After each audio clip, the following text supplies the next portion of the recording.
Guys, nagbabalik na naman si Sir Javi. Ituturo ni Sir Javi ngayon guys kung paano mag-solve ng double integrals. Actually, mayroon na akong nagawang math tutorial about this topic, pero magbibigay pa rin tayo ng halimbawa para mas maintindihan pa natin kung paano talaga mag-solve ng multiple integrals. Okay? Kapag makita ninyo ang video na ito, share na lang guys and follow sa mga tutorials ni Sir Javi. Okay, simulan na natin. Kapag multiple integrals, always remember, kahit gaano pa yan karami yung integrals, we will always start from inner to outer. Okay? From inner to outer. This is our inner integral going to outer. Then, ang titignan din natin kung sino yung nauna dito.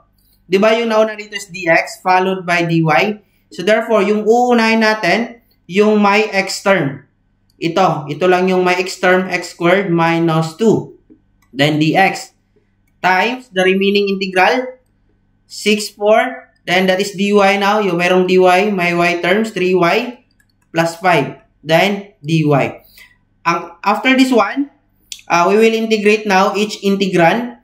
Mag-add 1 ka lang sa exponent, x squared, maging x cubed na yan, over 3, minus negative 2, mag-multiply ka lang ng x, then ilagay natin dito yung limits. Then multiply, ito maging 3y squared, over 2 plus 5y, 6, 4.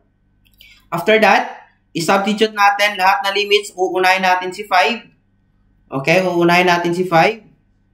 So, 5 cubed over 3 minus 2 times 5. Then, isubtract natin. Isubstitute din natin si 3. 3 cubed over 3 minus 2 times 3. Okay? Then, multiply. Dito naman, 6. Unahin natin si 6. Over 2 plus 5 times 6 minus si 4.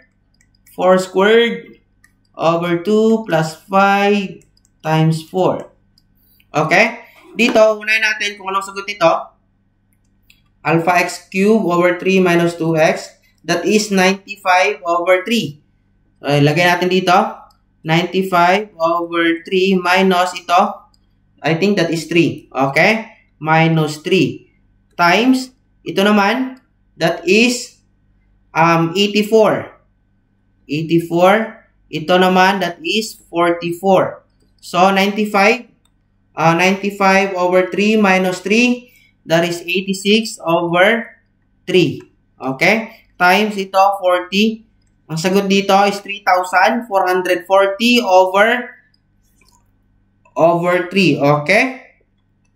I hope may nadagdag si Sir Javi na bagong kalaman sa ating mga mag-aaral.